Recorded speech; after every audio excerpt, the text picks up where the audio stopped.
안녕하십니까. 범죄사회학 배상훈 교수입니다. 6주 두 번째 강의 시작하도록 하겠습니다. 첫 번째 주에 퀴즈를 또 안 내줬죠? 깜빡깜빡해요. 퀴즈 첫 번째입니다. 범죄가 없는 사회는 불가능하다 라는 의미를 여러분이 서술해 보세요. 즉, 범죄가 없는 사회는 불가능하다 라고 주장하는 그 말의 의미를 한번 적어서 제출해 보세요. 자, 오늘 강의 두 번째 강의, 6주 두 번째 강의를 시작하도록 하겠습니다. 본격적으로 뒤늦게의 범죄 이론에 대해서 얘기하도록 하겠습니다. 뒤늦게는 그의 이 장의 제목이기도 하지만 근대화, 아노미, 근대화 이런 거에 상당히 자신의 이론의 입론을 올렸습니다. 근대화라는 것은 특정한 어떤 시스템이 붕괴하고 붕괴한 다음에 다른 어떤 시스템이죠. 만들어진 시스템. 과거 아니면 그것을 만들어가는 과정이기도 하고 메커니즘이기도 하죠. 뒤늦게는 기계적 형태에서 유기적 형태의 사회로의 진보라는 것을 주장을 많이 했습니다. 즉 말하자면 그의 근대화 이론은 어떻게 보면은 과거의 기계화적 형태에서 유기적 형태로 진보, 그것이 근대화. 맞습니까? 이 말이? 여러분 어떻게 생각하세요? 그래서 그는 그의 이 이론 속에서 이렇게 주장을 합니다. 원시적, 기계적 사회에서의 여러 가지 범죄의 처벌은 범죄 행동의 양적 증가나 감소하는 독립적으로 상당히 안정적으로 유지될 것임을 주장했습니다. 사실 이것은 우리가 익히 알고 있는 부분인 거죠. 과거에도 살인한 자한테는 사형을 시키거나 오랫동안 가두거나 그런 처벌의 행위는 아무리 근대화됐다 하더라도 지금도 남아있고 오히려 지금 같은 경우 더 강력하게 처벌해야 된다 아니면 이렇게 해야 된다고 주장을 많이 합니다. 상당히 안정적으로 지금 21세기여도 이런 얘기들이 우리나라에도 많이 얘기되고 있고 미국에서도 뭐 아주 잔혹한 범죄자를 사형시켜야 된다 이런 얘기들 많이 나오고 있지 않습니까? 하물며 원시적 기계적 사회, 그러니까 기계적 사회에서의 범죄 처벌이라고 하는 그런 것은 그 이후에도 오랫동안 안정적으로 유지되고 있습니다. 왜냐하면 그것이 기본적으로 특정한 사회가 아니라 인간 전체 사회의 틀을 이루는 기본 구조에 대한 일정 정도의 도전인 범죄가 있기 때문에 그 범죄를 처벌하는 것이 그 사회를 안정적으로 유지하는 것이기 때문에 그렇게 그런 범죄의 처벌은 많이 늘어나는, 이제 안정적이 되는 거죠. 왜 여기서 범죄 행동의 양적 증가나 감소라는 얘기를 하냐면 예를 들면 이런 거죠. 범죄 행동이 다른 사람은 살인했어. 살인이 많이 늘어났다고 해서 범죄의 처벌이 아주 늘어나거나 많이 늘어난다거나 사형을 많이 시킨다거나 아니면 살인이 아무리 줄었다 하더라도 그 범죄자를 처벌하지 않고 넘어가지는 않죠. 왜냐하면 그건 기본적으로 그 사회의 기본적인 틀을 유지하는 데 도움이 되는 그런 것이기 때문에 그런 것이죠. 그런데 그와는 다른 점이 분명히 존재합니다. 예를 들면 사회가 근대화되면 근대화될수록 더 다양한 행동이 묵인되고 처벌이 처벌의 목적이 억압에서 배상으로 바뀜에 따라서 덜 폭력적이 될 것이라고 주장을 했습니다. 즉 말하자면 기능적 법률의 방대한 확장이라는 개념을 가지게 되는 거죠. 예를 들면은 사회가 근대화되면서 많이 발전하고 많이 이렇게 확대되는 게 경제적 영역이 있지 않습니까? 시장 경제가 막 발전하잖아요. 이전에는 그게 있었어도 아주 제한적인 시장이 있었는데, 그러니까 시장에서 폭리를 취해서 매점 매석하는 것들이 이제는 하나의 어떤 뭐 방법이 돼 갖고, 그런 행동들을 예전에는 강하게 처벌했지만은 하나의 그것도 경제적 기술로서 인정받게 되고, 또 뭐 어음이라든가 이런 거 써주기도 하고, 약간의 어떤 이 공매도 같은 경우 주식시장에 이런 것도 존재하는 거고, 지금 말하자면 그런 것들을 모두 자본주의 시장에서의 경제적 행위에서의 일종의 불공정한 게임도 다 가두고 뭐 사형시키고 그러진 않죠. 어떻게 합니까? 벌금을 매기고 과징금을 매기고 과태료를 매기고. 그래서 이건 디귿게임이 되게 대단히 잘 본 거죠. 즉 사회가 근대화될수록 더 다양한 행동들이 경제활동이라고 하는 것을 통해서 묵인되고, 그 처벌이 단순히 가두는 것만 아니라 재산으로 이제 뭐 배상이나 보상으로 바뀌게 되고, 덜 폭력적. 그러니까 사람을 감옥에 가두는 것 말고도 다양한 방식으로, 그러니까 기능적 법률의 방대한 확장이라는 개념입니다. 이것이 퀴즈 두 번째입니다. 기능적 법률의 방대한 확장이라는 개념을 설명해 보세요. 그러니까 어떻게 보면 이 법률은 그 특정한 사회를 유지하기 위한 기능으로서 존재하는 거죠. 그래서 여러분 상법 같은 거 보세요. 상법은 이렇게 두껍습니다. 민법은 더 두껍죠. 과거의 민법은 요만큼밖에 안 했어요. 근데 인간의 그 활동이 다양해지고 사회 활동이 다양해지면서 점차적으로 상법이라든가 뭐 민법은 이만큼 늘어나게 됐어요. 대신 형법은 어떻습니까? 형법은 별로 그렇게 크게 늘어나지 않았어요. 세 번째, 근대적 유기적 사회의 범죄 행동의 양은 급격한 사회 변동기 동안 증가할 것이다라고 주장을 했어요. 왜냐하면 기본적으로 사회가 혼란되게 되면, 아노미 상태가 되면 뭔가 서로가 서로를 공격하고 뭐 그럴 거라고 이제 디귿게임은 주장을 했어요. 이 세 가지 주장에 대한 거예요. 주장을 이렇게 세 가지를 했는데, 그럼 각각을 한번 입증해 보자. 그러니까 디귿게임 같은 유명한 사람이 주장을 하고 아직 뭐 이렇게 어떤 검증을 안 했다고 뭐 검증 경험적으로 해보자. 그래서 처벌의 안정성, 첫 번째 처벌의 안정성에 대해서 에릭슨이 1966년도에 이런 연구를 했습니다. 17세기 미국이죠. 매사추세츠주의 청교도 식민지에 관한 연구가 기초가 됐는데, 이 사회는 그 당시에 그런 데에서는 그 세기 전반에 걸쳐 상대적으로 일정 정도의 처벌 수준을 유지했다고 합니다. 즉 영국에서 아니면 유럽에서 미국 신대륙으로 넘어와서 청교도 식민지가 구축이 되면서 그 구축되는 것이, 생각해 보세요. 아무것도 없고 아메리칸 원주민들이 있고 아주 척박한 환경이기 때문에 거기서 발생하는 범죄는 어떻습니까? 매우 그 사회의 존립을 위태롭게 하죠. 그 사회에 꽉 짜인 연대를 통해서 식민지에서 살아남아야 되는데, 거기서 누군가가 다른 사람을 공격하는 범죄를 하게 되면 그 사회가 무너지게 되잖아요. 그러니까 처벌의 안정성이 오랫동안 길게 유지됐다고 하는 겁니다. 일정 수준. 그건 어떻게 보면 되게 당연한 거 아니겠습니까? 그리고 이렇게 입증을 처벌의 안정성이다 이렇게 할 수도 있는 거죠. 그래서 입증한 거고. 블룸스타인과 커헨이라는 사람이 1973년도에 이런 연구를 했습니다. 1924년부터 1974년까지 미국의 수감률은 뭡니까? 범죄를 저지르고 그 저지른 어떤 것에 따라서 잡아갖고 교도소에 넣는 수감률이죠. 1880년부터 1958년까지 캐나다의 수감률, 1880년부터 1964년까지의 노르웨이 수감률을 비교했는데, 이 기간 동안 안정된 수감률을 유지했다고 합니다.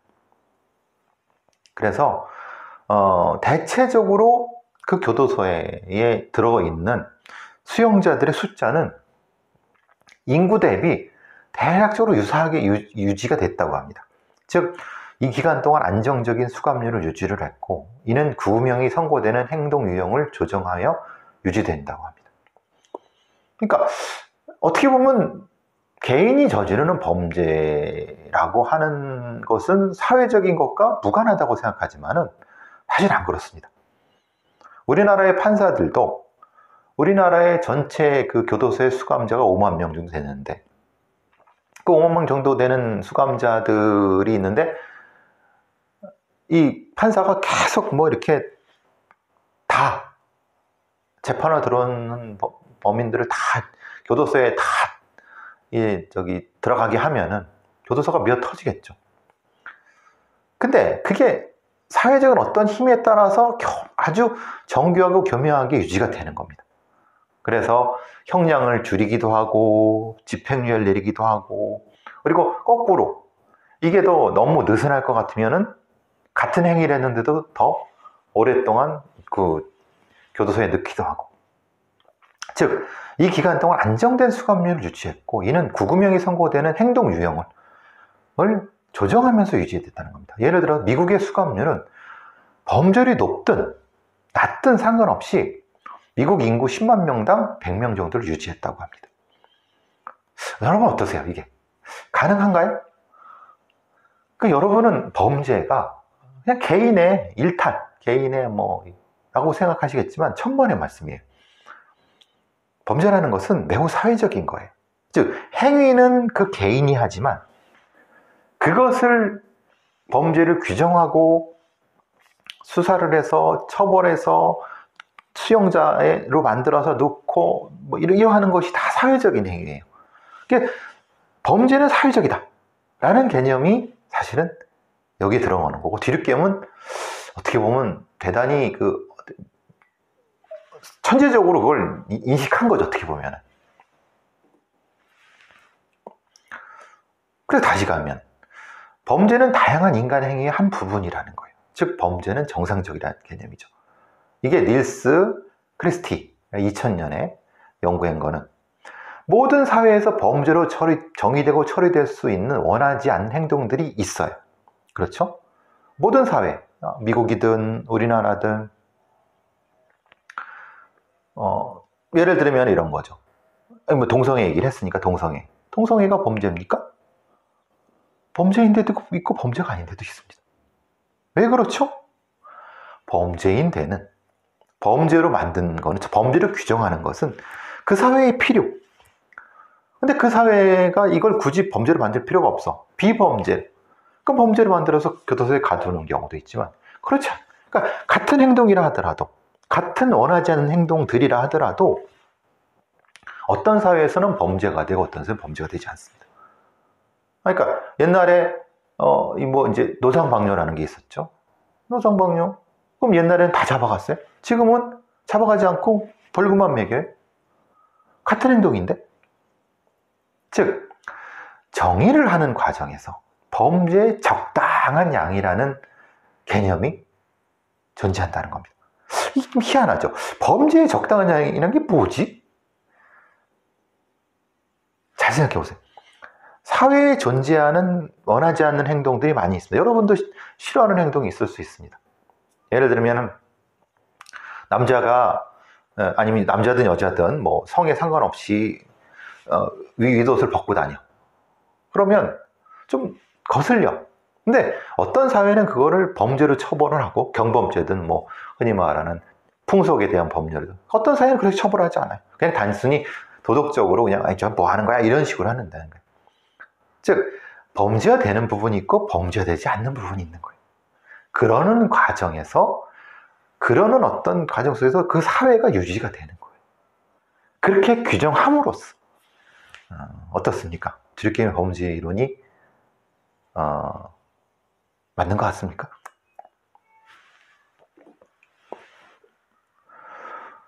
뒤늦게임은 이렇게 생각했습니다. 근대화되는 기간, 즉 과거의 전통적인 사회에서 근대화를 통해서 새로운 사회로 나아갈 때 여러 가지 범죄가 발생했는데, 그때 더 다양한 행동이 관대하게 다뤄졌다고 얘기를 합니다. 어떤 특정한 방식으로 아노미가 생기고, 그 아노미를 지나서 어떤 다른 시스템이 만들어지는 거죠.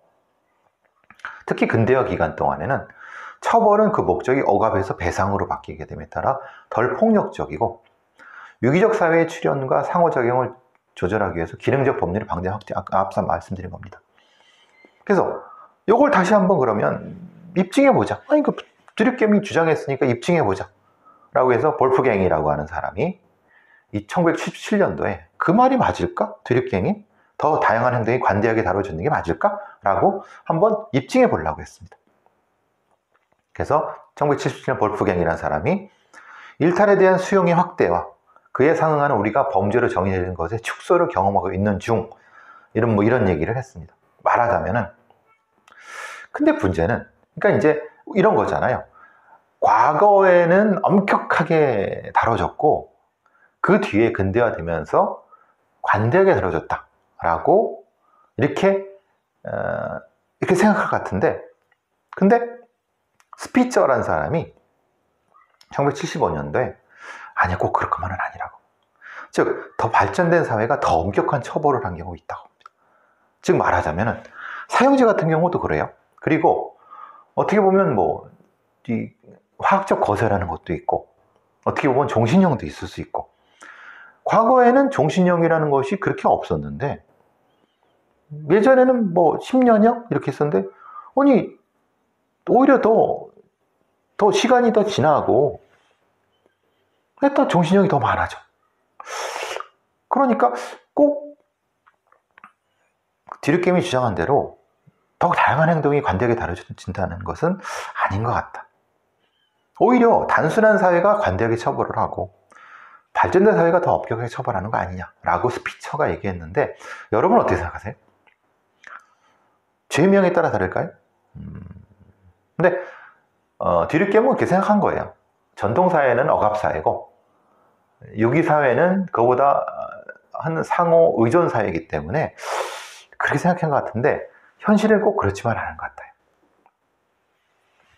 또 하나 근대사회에서 기능적 법률이 방대하게 확장될 것이라는 주장을 1976년도에 거라고 하는 사람이 GUR인데 거가 맞을 겁니다. 거. 그 사람이 이런 연구를 했습니다. 1800년부터 현재까지 도시 4곳에 대한 사례 연구를 통해서 무역, 공적인 태도, 교통과 같은 다양한 서로 다른 영역에서 매일매일 상호작용을 조절하기 위해 고안된 법률과 행정법규가 많이 급증했다는 걸 발견합니다. 여러분도 아시듯이 과거 전통적인 사회에는 행정법이라는 게 없었습니다. 있었어도 아주 제한적이었죠. 근데 무역법도 있고, 그죠? 교통법도 있어요. 예전에는 없었죠. 그러니까 당연히 예전에는 교통범죄가 없었겠죠. 있어도 아주 제한적이에요. 근데 지금 어떻습니까? 교통사고로 죽는 사람도 많고 교통범칙권 많이 많죠. 그러니까 법률과 행정법이 급증한 것은 그건 누구나 또 쉽게 이해할 수 있습니다. 그러나 도덕성에 그건 맞는데 계층에 따라 다르다라는 걸 거는 발견한 거예요. 즉 도덕성, 그러니까 어떤 삶의 윤리 같은 것에 대한 범죄는 주로 어떻습니까? 중간계급의 가치를 전체 사회에 적용하는 과정에서 생긴 것인 반면에 집단행동, 예를 들면 노동법, 스트라이크, 파업, 그리고 뭐 흔히 말하는 징벌적 손해배상 이런 것들, 즉 집단행동에 반하는 범죄는 엘리트 집단의 권력 유지를 위한 노력에서 발생하는 겁니다. 즉 우리가 중간계급 도덕성에 반하는 범죄는 뭐냐면은 간통죄라든가 아니면 뭐 이런 거 낙태죄 같은 것들을 이런 것은 중간계급의 가치를 전체 사회에 적용하면서 그 가치대로 그 가치를 강요하는 과정에서 생긴 법률임에 반면에 집단행동, 그러니까 예를 들면은 노동자 계급이 그 지배자 엘리트 계급을 도전하기 위해서 만든 여러 가지 다양한 집단 시위라든가 집회 시위법이라든가 아니면은 아까 말씀드린 것처럼 파업 같은 법 같은 그거를 집회 시위나 파업 같은 법을 느슨하게 해버리면 하층 계급이 엘리트 계급을 전복시키는데 그러니까 권력을 가진 자들이 골치 아파하는 거죠. 그러니까 꼭 그렇게 단순하게 볼 수는 없다. 그러니까 디르켐은 되게 단순하게 봤고 근데 실제로 학자들이 보니까 꼭 법이라는 게 계층에 따라 다를 수 있겠구나. 그러니까 즉 규범에 대한 법이 있고 권력 도전에 대한 법이 있는 거를 나눠서 봐야 되겠다. 이렇게 생각했어요. 그래서 유기적 사회에서 범죄율이 높은 것은 사실은 근대화와 관련된 급격한 사회 변동이 야기한 무규범, 아노미 때문에 그렇다. 그러니까 그럼 과거에는 범죄율이 낮았고 전통사회에서 조선시대에는 낮았고 우리 뭐 70년대 대한민국 정부 그때는 아니면 우리가 60년 70년대에는 범죄율이 높았느냐? 그럼 막 바뀔 때니까. 그러니까 아노미 때문에 그렇다. 그러니까 범죄율이 높은 건 아노미 때문에 그렇다. 라고 디르케임은 주장한 거예요. 그런가? 그래서 노이만하고 버거란 사람이 1988년도에 그걸 또 입증하려고 그랬어요. 1977년, 그러니까 17개의 국제 범죄 연구를 했는데, 국제적인. 예를 들면 이런 거죠. 어떤 특정한 나라의 도시화와 산업화를 경험한 나라를 보고 그 이전의 재산범죄, 폭력범죄가 얼마나 증가했는가. 어떤 A란 나라, B란 나라, C란 나라. 국제적인 연구를 한 거죠. 그래서 노이만과 버거는 이런 결론을 내렸어요. 도시화와 산업화 모두 재산범죄의 증가와 관련이 있다. 맞죠? 도시화가 산업화가 되면은 뭔가 물질이 많아지고 뭐 이렇게 막 임금이 높아지고 그럽니까? 그런 것에 대한 걸 뺏기 위해서 막 그런 이런 재산 범죄가 증가했는데 폭력 범죄와는 관련이 없다는 거예요. 이해할 수 있죠. 근데 또한 재산 범죄의 증가가 전통적 가치가 근대적 가치로 이행함에 따라 야기됐다는 근거를 발견하지 못했다는 거예요.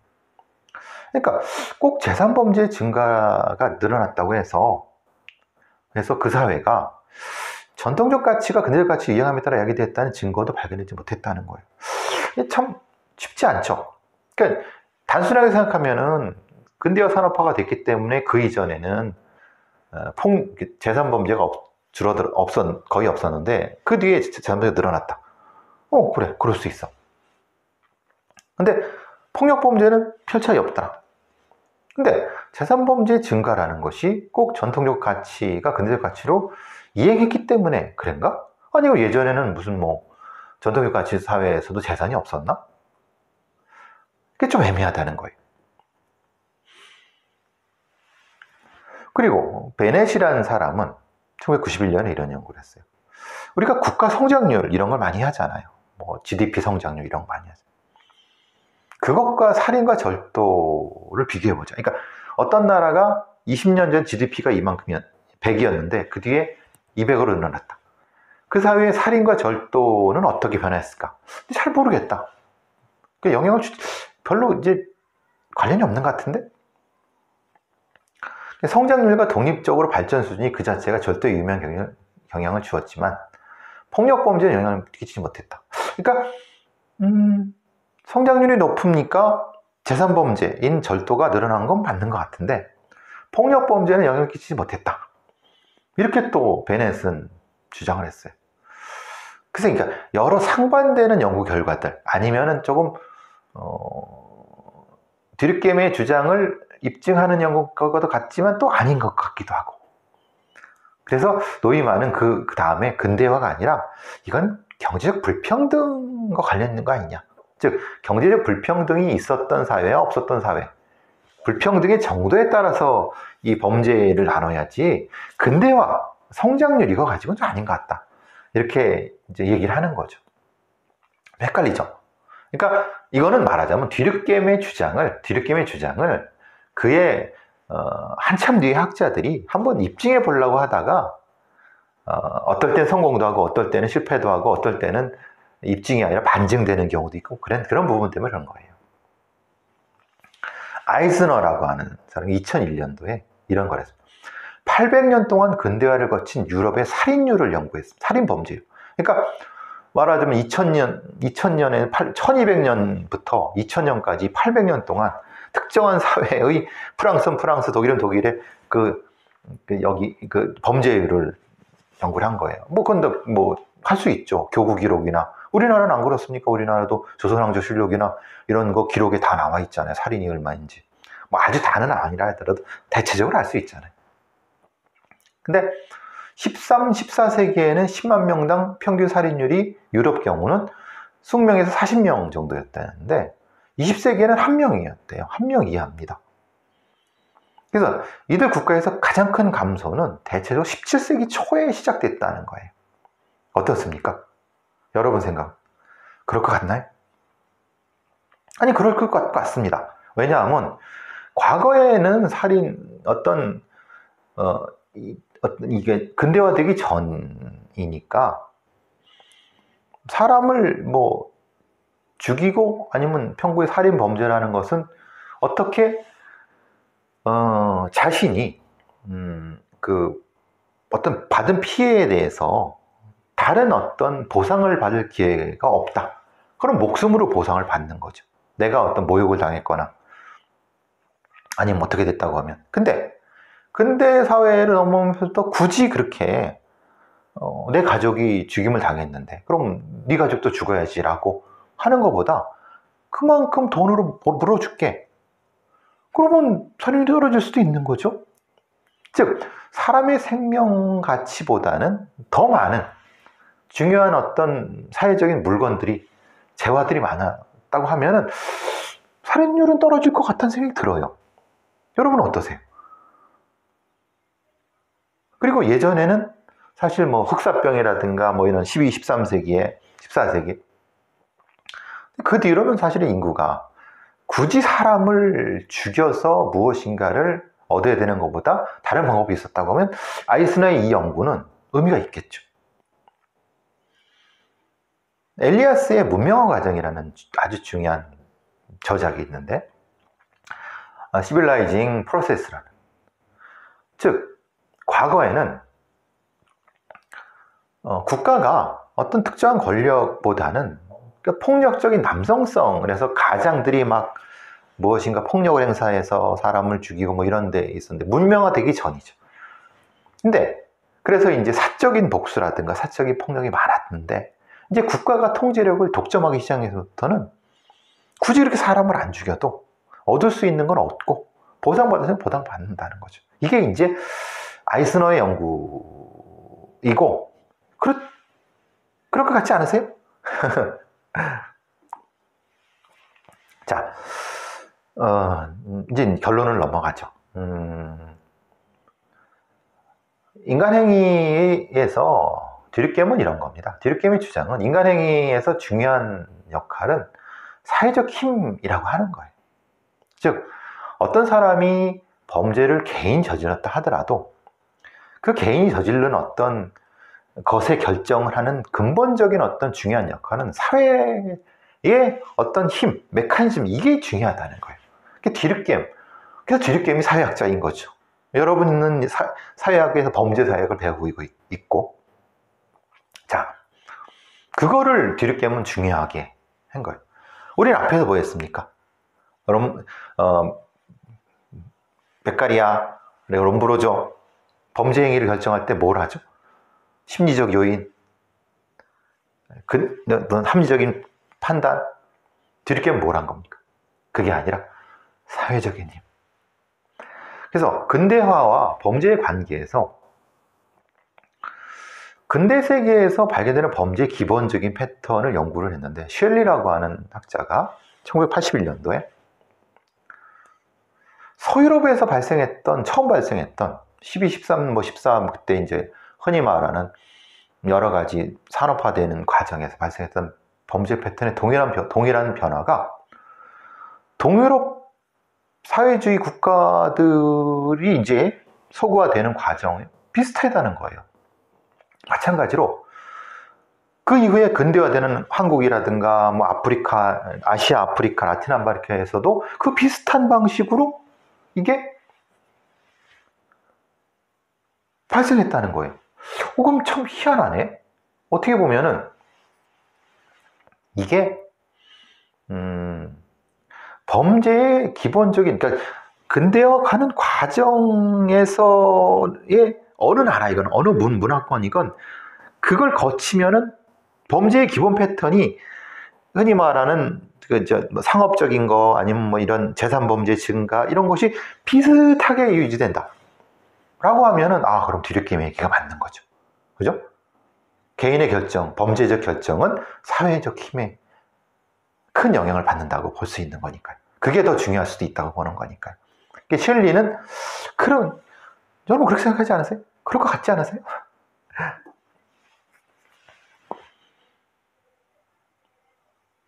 근대화 폭력범죄를 다 다룰 때 근대화 이전 사회는 폭력범죄가 안정적일 것이란, 말하자면 폭력범죄가 꾸준히 유지될 것이라고 하는 주장입니다. 그런데 조금 다른 거는 수준이 너무 높아요. 그러니까 우리가 지금 폭력이라고 하는 것은 여러분 그냥 뭐 지나가다가 이제 뭐 약간 시비 걸고 툭툭 이 정도. 근데 그때는 안 그런 거예요. 근대 이전에는 무조건 피를 봐야 돼. 죽어야 돼. 근데 이제 근대화 과정 이후에는 장기적으로 이런 폭력 범죄는 감소한 거예요. 전체적으로. 느낌은 아시겠죠?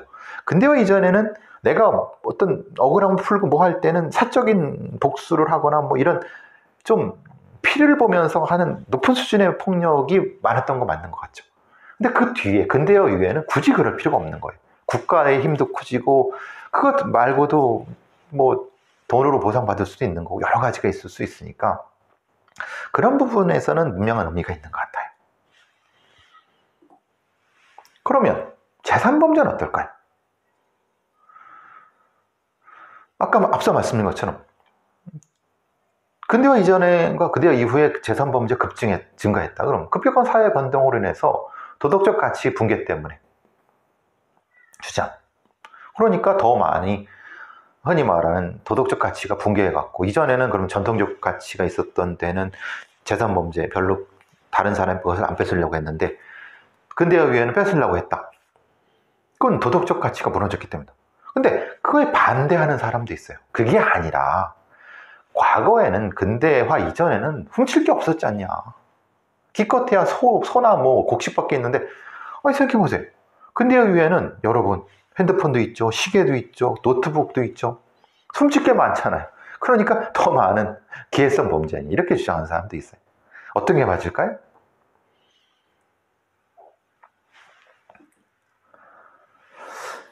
결론을 지으면은 디르켐의 주장은 결국은 뭐냐면 그의 범죄 이론의 핵심은 근대화되는 과정에서 규범과 규칙이 붕괴했다.